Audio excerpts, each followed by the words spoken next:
ఉమ్మడి ప్రకాశం జిల్లా చీరాల ప్రభుత్వ హాస్పిటల్లో వైద్య బృందంతో కలిసి ఎమ్మెల్యే మాలకొండయ్య సందర్శించారు. ఈ సందర్భంగా యూనిట్ నిర్మాణానికి సంబంధించిన అంశాలను హాస్పిటల్ అభివృద్ధి కమిటీ వైద్యులతో కలిసి ఎమ్మెల్యే చర్చించారు. క్రిటికల్ కేర్ యూనిట్ చీరాలకు రావడం చాలా సంతోషంగా ఉందని ఎమ్మెల్యే అన్నారు. వాస్తవానికి వైద్య కళాశాలలు జిల్లా కేంద్రాల్లో ఉండాల్సిన యూనిట్ను చీరాలకు తెచ్చిన ఘనత కూటమి ప్రభుత్వందేనని ఎమ్మెల్యే అన్నారు. 23.75 కోట్లతో చీరాల ప్రాంతంలో నిర్మిస్తున్న 50 పడకల ఐసీయూ యూనిట్ ద్వారా పేదల వైద్యానికి చిరునామాగా చీరాల ఉండబోతోందని ఎమ్మెల్యే అన్నారు.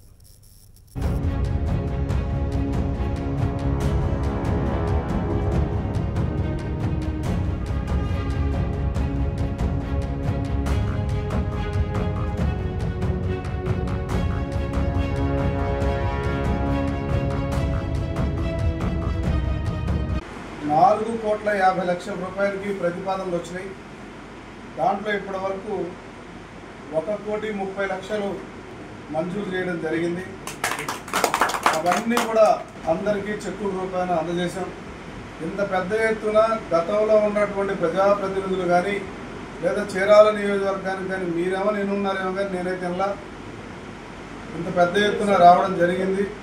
ఎవరైతే ఎలిజిబిలిటీ ఉన్నటువంటి పర్సన్స్ ఉన్నారో వాళ్ళకి ఖచ్చితంగా ఇది జరుగుతుంది, చేస్తున్నాం. అలాగే 1-2 రోడ్లు తప్ప మిగతా అన్నీ చూసుకుంటే ఇందాక మీకు చెప్పినట్టుగా దాదాపు రమారవి 70 కోట్ల రూపాయలు ఫండ్స్ వచ్చినాయి. ఇంకా రావాల్సినటువంటివి కూడా ఉన్నాయి.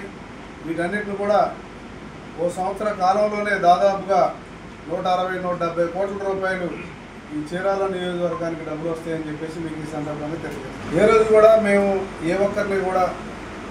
ఏ ఒక్క విషయంలో కూడా మేము అడగలేదు, చెప్పలేదు. ఏదో 1 or 2 ఇష్యూస్లో ఉన్నటువంటి వాళ్ళని చేసాం.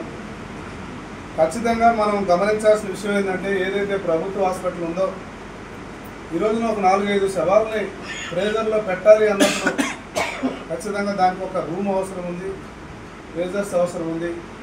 దీన్ని కూడా డొనేషన్స్ కోసం మేము అడుగుతున్నాం.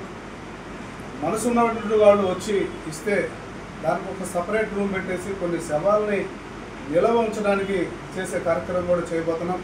ఉదాహరణకి నేను నా కంపెనీ ఆర్కే టౌన్షిప్ అనకాపల్లికి 5 లక్షల రూపాయలు ఇదే శవాలు ఏవైతే ఉంటాయో వాటిని ప్రేజర్స్ కోసం నేను ఇవ్వడం జరిగింది.